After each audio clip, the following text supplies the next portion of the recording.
প্রতিবারই summer kit দেওয়া হয়, কিন্তু এবারে নতুন সংযোজন বলতে পারেন এই ডাবের জল। গত বছরেও সামার কিট দেওয়া হয়েছে, আগেও সামার কিট দেওয়া হয়েছে, কিন্তু সেখানে ডাব ছিল না। এই ডাবের জল দেওয়ার মাধ্যমে স্বাভাবিকভাবেই দেশজ, মানে লোকাল, ভোকাল ফর লোকাল, দেশজ যে জিনিস, যে পানীয়, সেটাকে এনকারেজ করার কথাই যে বলছেন, সেটা স্বয়ং নগরপালের মুখ দেখেই বোঝা যাচ্ছে। একবার খালি আমি ধরে নেবো, ডাবের জল কিন্তু আগে ছিল না। দেশজ জিনিসকে নেওয়ার যে ব্যাপারটা, সেটা কি এনকারেজ করছেন? ডাবের জল ইজ ভেরি মাচ, আমরা সবাই ব্যবহার করি, তো ডাব জল খাই, সবাই খায় এখানে কলকাতায়। Thank you so much. বুঝতেই পারলেন যে আগে এটা হয়নি।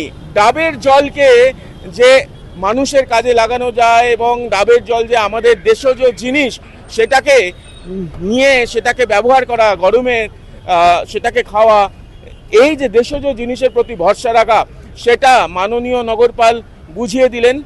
এবং সে কারণেই অন্যান্য কিটে, যে সামার কিট, তাতে অন্যান্য জিনিস থাকে ঠিক কথা, কিন্তু এবার নতুন যেটা, সেটা হলো ডাবের জল।